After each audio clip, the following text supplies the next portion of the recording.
비가 내리는 밤이었습니다. 한양 포도청 앞 돌길 위에 아이 하나가 쓰러져 있었습니다. 온몸이 젖어 있었습니다. 맨발이었습니다. 언제부터 거기 있었는지 아무도 몰랐습니다. 포졸이 달려가 아이를 살피자 숨은 붙어 있었습니다. 그런데 아이의 손에 무언가가 쥐어 있었습니다. 낡은 조개 껍데기였습니다. 포졸이 그것을 꺼내 뒤집어 보았을 때 안쪽에 붉은 먹으로 아주 작은 글씨가 적혀 있었습니다. 배구는 시작일 뿐이다. 그뿐이었습니다. 그 6글자가 연하의 심장을 멈추게 했습니다. 며칠 전 백운의 마지막 진술 기록에서 보았던 말이 떠올랐습니다. 나 혼자만이 아니다. 그 말이 살아 돌아온 것이었습니다. 그리고 아이의 손목을 살피던 연하는 또 하나를 발견했습니다. 손목의 끈으로 묶인 자국이 있었습니다. 상처가 깊지는 않았습니다. 하지만 자국의 모양이 이상했습니다. 백운의 매듭과 닮아 있었습니다. 하지만 완전히 같지는 않았습니다. 더 오래된 형태였습니다. 더 낡았습니다. 마치 백운이 누군가에게 배운 것이 아니라 백운에게 가르쳐진 것처럼. 연하는 숨을 삼켰습니다. 그리고 아이가 눈을 떴습니다. 흐릿한 눈으로 연하를 보았습니다. 그리고 떨리는 목소리로 말했습니다. 바다 밑에 사람들이 묻혀 있어요. 그날 밤 연하의 사건이 다시 시작되었습니다. 이전 사건에서 연하는 알았습니다. 진실이란 항상 자신이 아는 것과 같지 않다는 것을. 그런데 이번 사건은 처음부터 말하고 있었습니다. 이전 사건조차 아직 끝나지 않았다고. 오충겸은 잡혔습니다.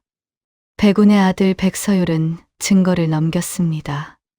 포도청은 사건을 마무리하려 하고 있었습니다. 하지만 연하는 잠들지 못했습니다. 책상 앞에 앉아 백운의 마지막 진술을 다시 읽고 또 읽었습니다. 나는 5을 죽였다. 하지만 세상에는 더 죽어야 할 자들이 있다.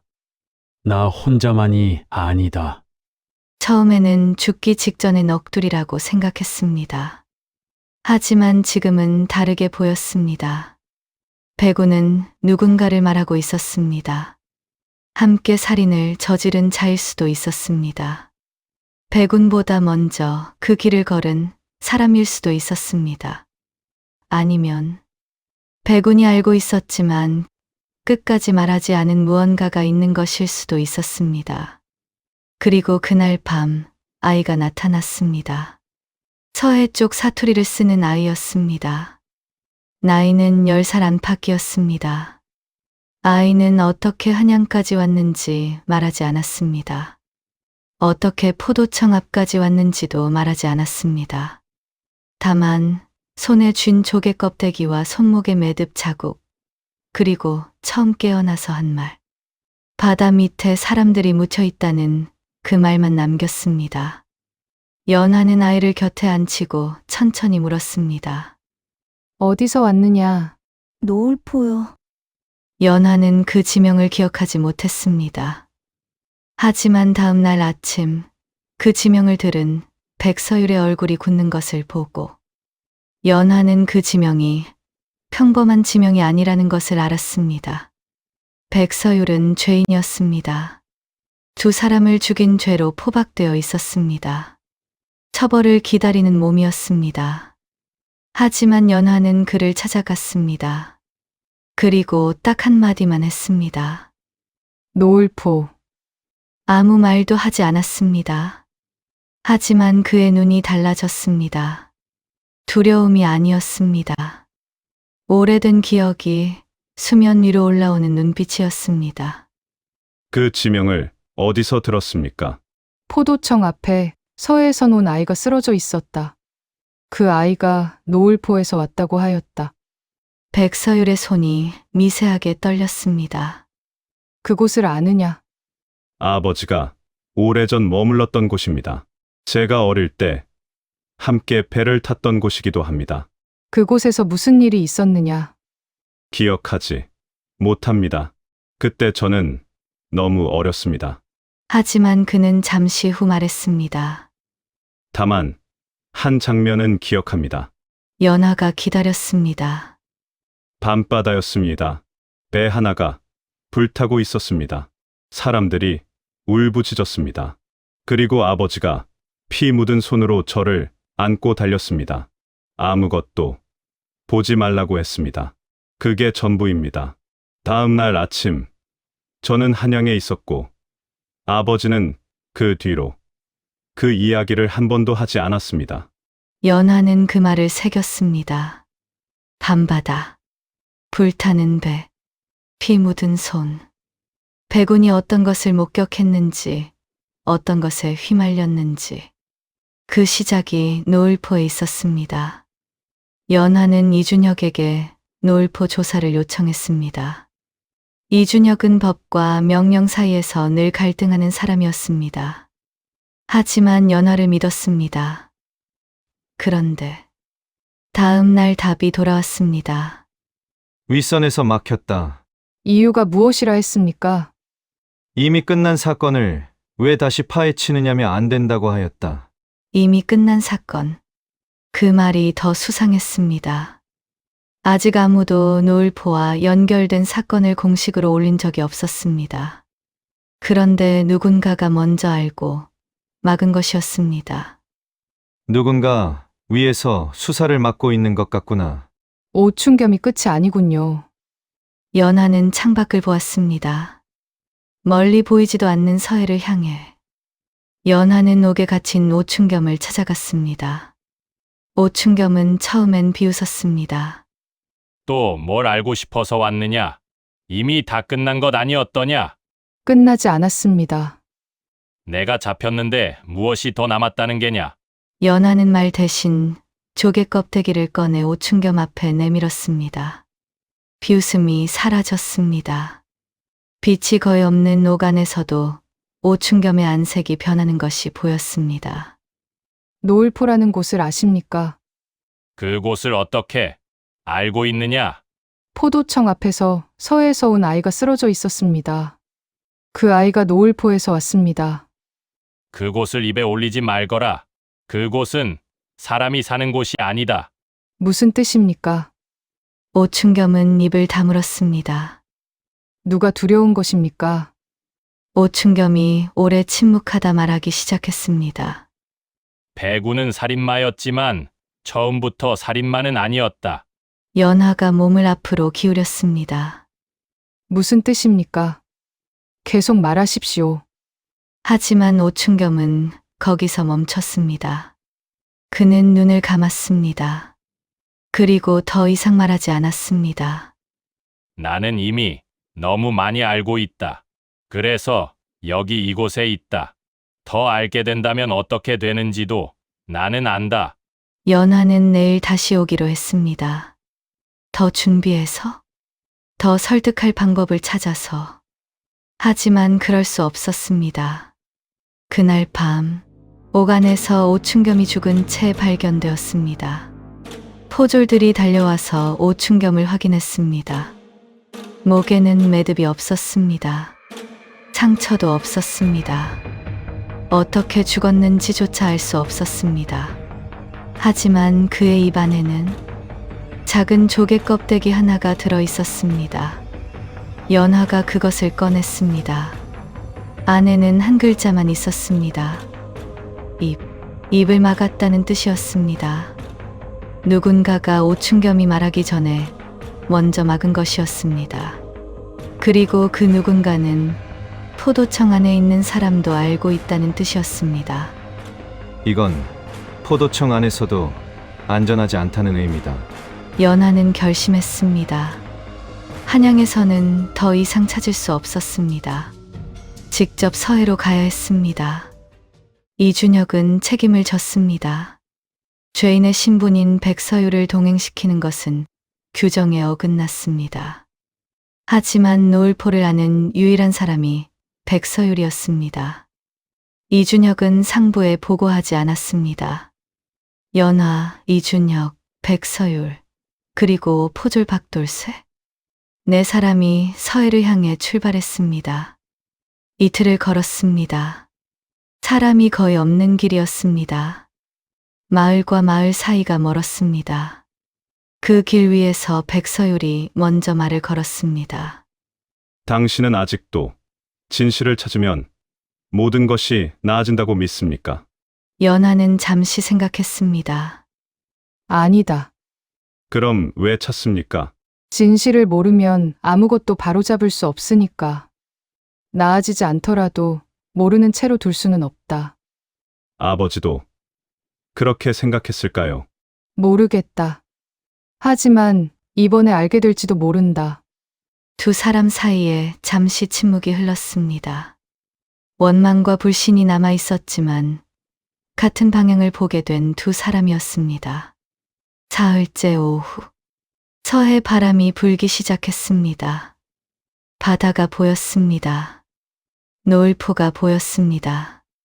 작은 어촌이었습니다. 집들이 낮고 길이 좁았습니다. 그런데 이상했습니다. 낮이었는데 마을이 너무 조용했습니다. 마을에 들어서자 사람들이 하나둘 나타났습니다. 하지만 아무도 다가오지 않았습니다. 대문 틈으로, 창문 틈으로 바라볼 뿐이었습니다. 눈빛은 두려움이 아니었습니다. 경계였습니다. 오랫동안 훈련된 경계. 연화는 마을 어귀에 서서 둘러보았습니다. 그리고 연화는 이상한 것을 알아챘습니다. 아이들이 없었습니다. 놀이터도 골목도 집마당도 모두 비어 있었습니다. 아이들은 어디 있습니까? 마을 사람들은 대답하지 않았습니다. 누군가 고개를 돌렸습니다. 누군가는 문을 닫았습니다. 다모, 이 마을 이상한 것 같습니다. 사람들이 뭔가 말을 못하는 것 같습니다. 알고 있다. 그날 밤 연화는 혼자 마을을 걸었습니다. 낮에 보지 못한 것을 밤에 찾으려 했습니다. 그리고 바다 쪽 끝에서 폐선 창고를 발견했습니다. 문은 닫혀 있지 않았습니다. 그냥 열려 있었습니다. 연화가 안으로 들어갔습니다. 낡은 밧줄들이 곳곳에 걸려 있었습니다. 연화는 그 밧줄들을 하나씩 살펴보았습니다. 그리고 손이 멈췄습니다. 밧줄들은 모두 같은 방식으로 묶여 있었습니다. 백운의 매듭보다 오래된 형태, 백운이 배웠던 원형. 이 어촌이 그 매듭의 시작점이었습니다. 그리고 벽 한켠에는 희미한 글씨가 새겨져 있었습니다. 돌아오지 못한 아이들. 그 말이 연화의 가슴속 어딘가에서 무겁게 내려앉았습니다. 서해 아이가 했던 말이 다시 들렸습니다. 바다 밑에 사람들이 묻혀 있어요. 다음 날 아침 마을 관아 기록 창고.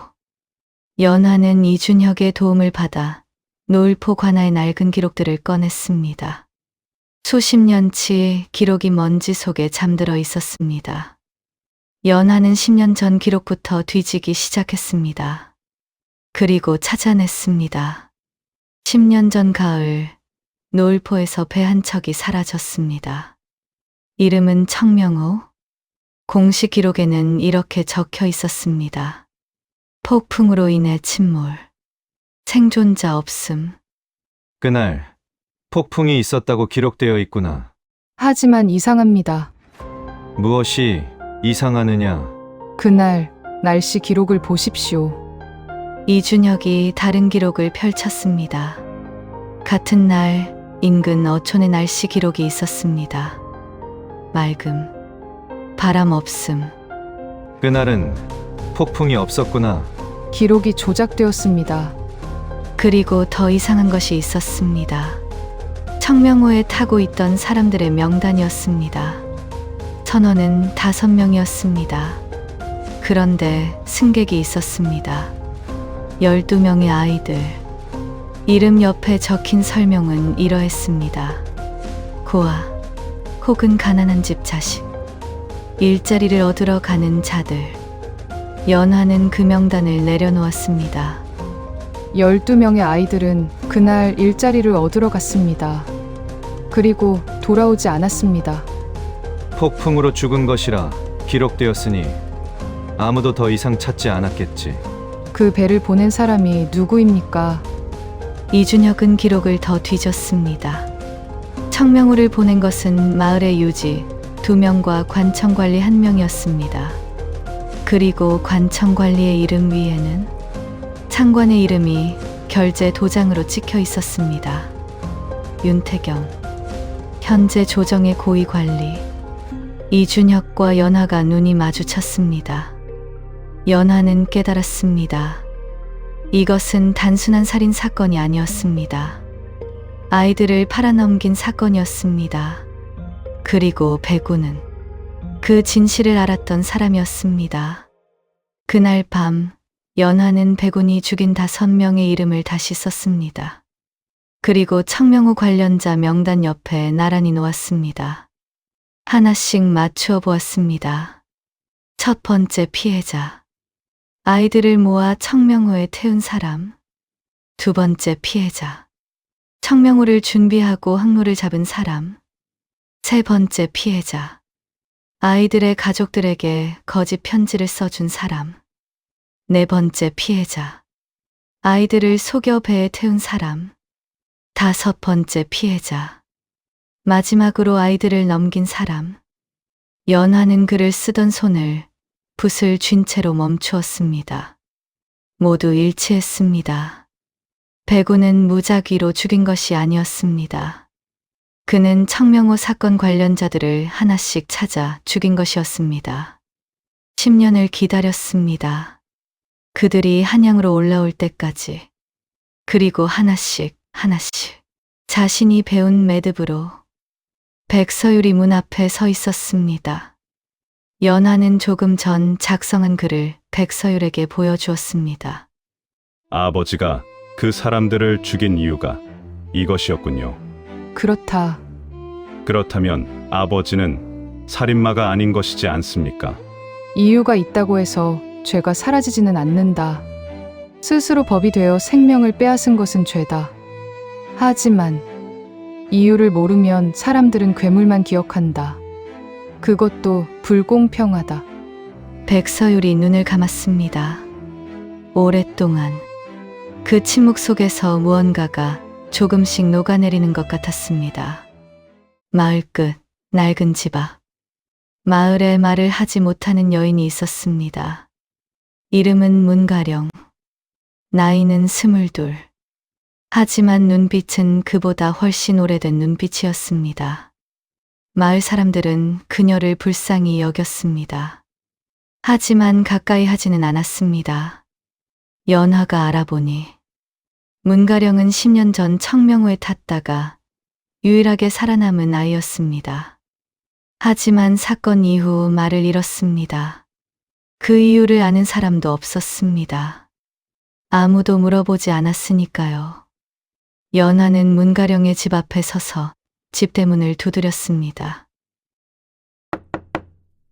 문가령은 연하를 보고 물러서지 않았습니다. 그저 바라보았습니다. 연하는 억지로 말을 시키지 않았습니다. 그냥 옆에 앉았습니다. 오래. 날이 저물어 갔습니다. 그러다 백서율이 밖에서 들어왔습니다. 그는 아버지에게 받은 오래된 매듭 하나를 손에 쥐고 있었습니다. 문가령의 눈이 그것을 보는 순간 문가령은 몸을 떨며 손을 뻗었습니다. 그 매듭을 잡으려는 듯 했다가 멈추었습니다. 그리고 그날 밤 문가령은 그림을 그렸습니다. 말을 할 수 없으니 그림으로 말하는 것이었습니다. 배, 아이들, 검은 옷을 입은 남자, 그리고 배 아래쪽에 숨겨진 칸. 연하는 숨을 죽이며 그림을 보았습니다. 청명호는 침울하지 않았습니다. 아이들은 배 안에서 죽은 것이 아니었습니다. 그들은 다른 배로 옮겨졌습니다. 그리고 일부는 팔려갔습니다. 일부는 바다에 버려졌습니다. 연하는 그림을 손에 쥐며 처음으로 분노가 차오르기 시작했습니다. 이건 사람이 할 짓이 아니다. 아무도 대답하지 않았습니다. 방 안이 조용했습니다. 그 침묵이 오히려 더 무거웠습니다. 다음 날 아침, 마을에 오래 산 늙은 뱃사람이 있었습니다. 이름은 심도윤. 나이는 70 가까이 되었습니다. 배군과 함께 배를 탔던 사람이었습니다. 그는 연하를 보자마자 알아챘습니다. 포도청에서 온 사람이라는 것을. 하지만 도망치지 않았습니다. 오히려 먼저 말했습니다. 올 줄 알았소. 조개 껍데기가 다시 나타났다는 것은 알고 있었소. 무슨 말씀이십니까? 그건 신호요. 검은 매듭이 움직인다는 신호. 검은 매듭이 무엇입니까? 심도윤은 오래 연하를 바라보았습니다. 말할 것인지 말하지 않을 것인지 재고 있었습니다. 그러다 결심한 듯 말했습니다. 이 어촌에서 오래전부터 내려오던 모임이요. 겉으로는 뱃사람들이 서로 돕는 상부상조 모임.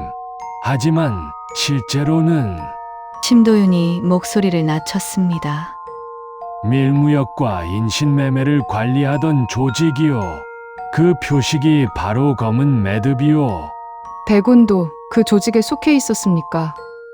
하급 뱃사람으로 처음엔 밀수 정도였소. 그런데 청명호 사건이 일어났소. 배군은 청명호 사건에 관여했습니까? 아니요. 하지만 보고 말았소. 아이들이 옮겨지는 것을, 아이들이 바다에 버려지는 것을. 배구는 그날 이후 달라졌소. 조직에서 나가겠다고 했소. 하지만 그들이 나가게 둘 리 없었소. 그래서 배군이 한양으로 도망쳤군요. 도망친 게 아니요. 직접 찾아간 것이요. 그 아이들을 그렇게 만든 자들을 하나씩 찾으러. 연하는 긴 숨을 내쉬었습니다. 모든 것이 맞추어지기 시작했습니다.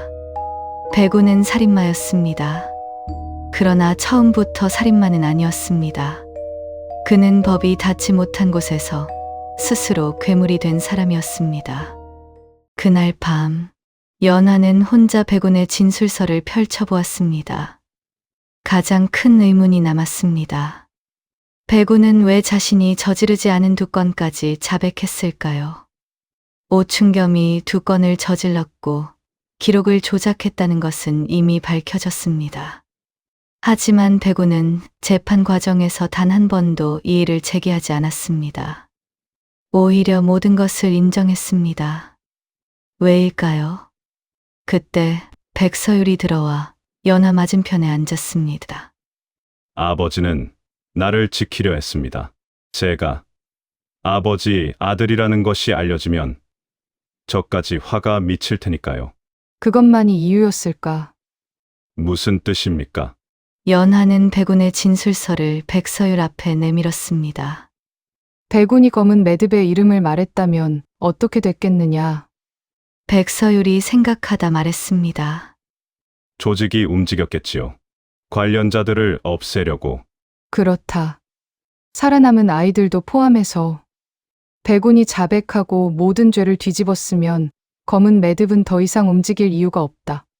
진짜 이유가 묻히니까. 생존자들은 그냥 살아있는 사람이 되니까.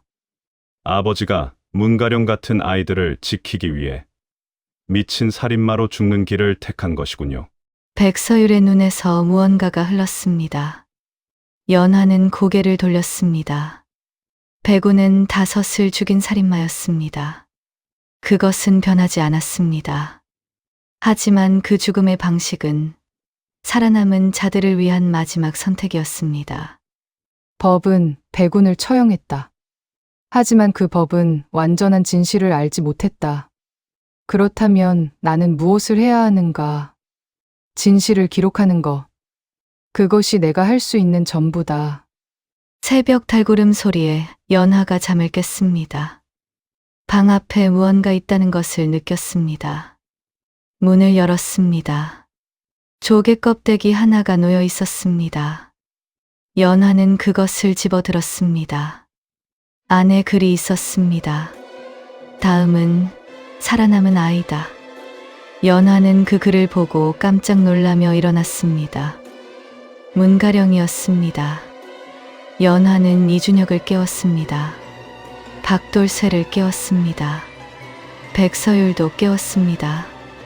네 사람이 달렸습니다. 문가령의 집으로. 문가령의 집에 도착한 네 사람은 문이 열린 것을 보았습니다. 집안이 조용하였습니다. 안으로 들어갔습니다. 비어 있었습니다. 문가령이 없었습니다. 하지만 방 바닥에 한 가지만 남아 있었습니다. 검은 매듭 하나. 이준혁은 그것을 집어들고 연하를 바라보며 말했습니다. 이건 죽음을 뜻하는 매듭이 아니다. 어떤 매듭입니까? 뱃사람들의 언어로는 이동을 뜻한다. 데려갔다는 뜻이다.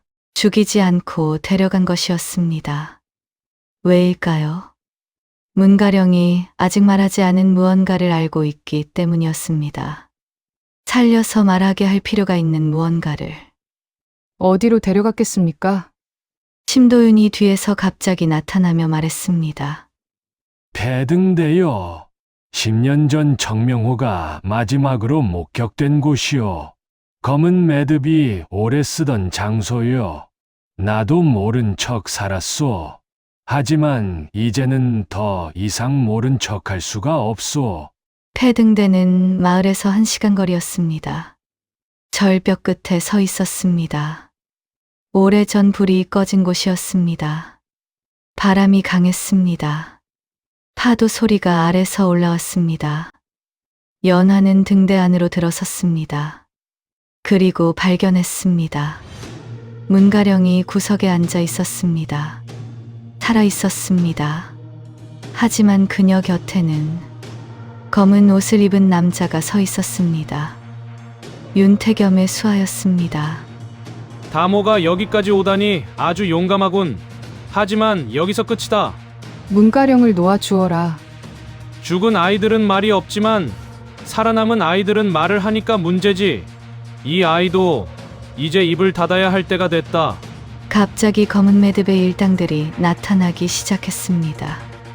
수하 한 명이 아니었습니다. 5이었습니다. 훈련된 사람들이었습니다. 움직임이 달랐습니다. 연하와 이준혁이 분리했습니다.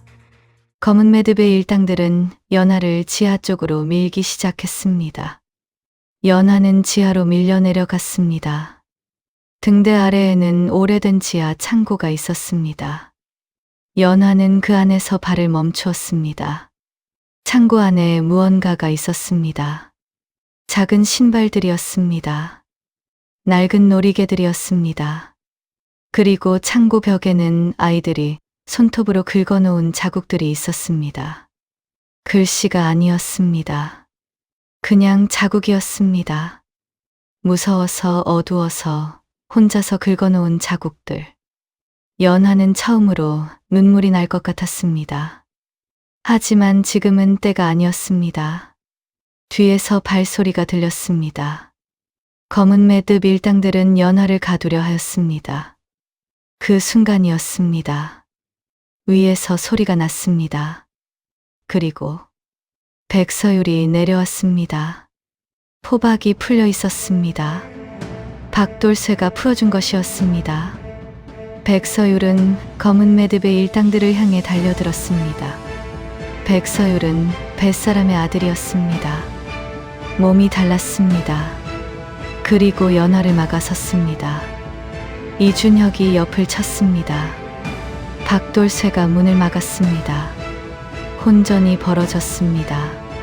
그때 일당 한 명이 단도를 꺼내 들었습니다. 그리고 백서율을 향해 달려들었습니다. 백서율이 그것을 받아냈습니다. 그리고 손에 단도를 쥐었습니다. 그 검은 매듭의 수화는 쓰러졌습니다. 다른 검은 매듭의 일당들도 물러섰습니다. 백서율의 눈이 차가워졌습니다. 백서율은 단도를 쥔 채 한 걸음씩 앞으로 나아갔습니다. 백서율, 백서율이 멈추지 않았습니다. 백서율. 백서율은 그제서야 멈췄습니다. 그자들을 죽인다고 끝나는 것이 아니다. 그럼 어떻게 끝냅니까? 이 자들이 아버지를 죽게 만든 것이고 아이들을 죽인 것이오. 법이 뭘 했습니까? 연하는 대답했습니다. 그자들을 살려서 데려가야 한다. 그리고 말하게 해야 한다. 그것이 법이 할 수 있는 것이고 아버지가 할 수 없었던 것이다. 백서율은 오랫동안 서 있었습니다. 손이 떨렸습니다. 그리고 단도를 내려놓았습니다. 이것이 백서율이 처음으로 복수를 멈추는 순간이었습니다. 그는 아버지와 다른 선택을 했습니다.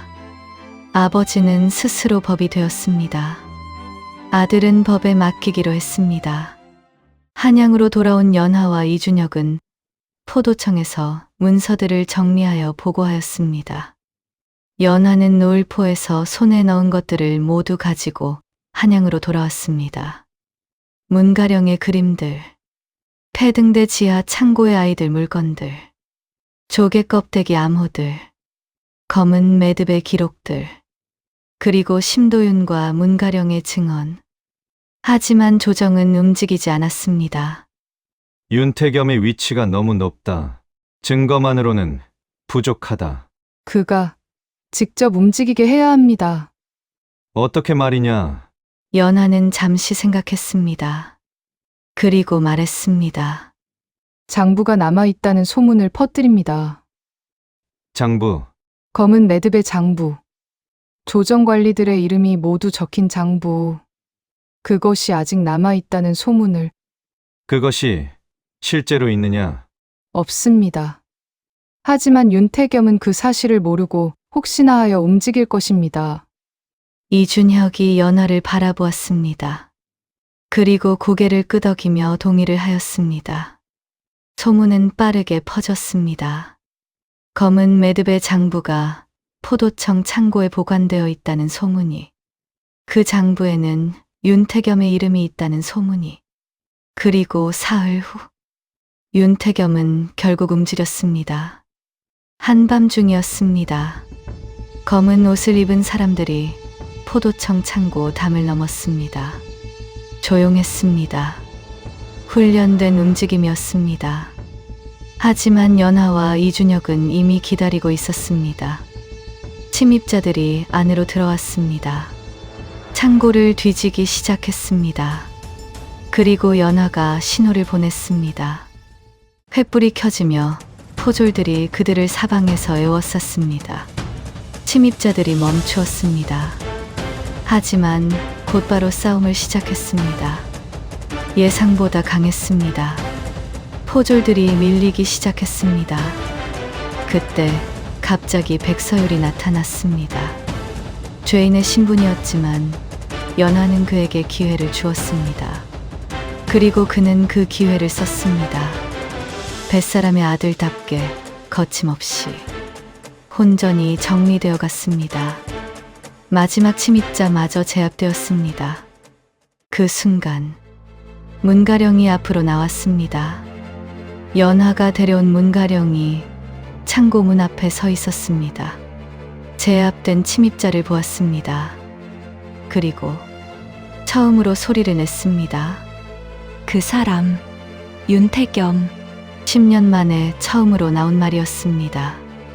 가늘고 떨리고 하지만 분명한 목소리였습니다. 그 이름이 드디어 입 밖으로 나왔습니다.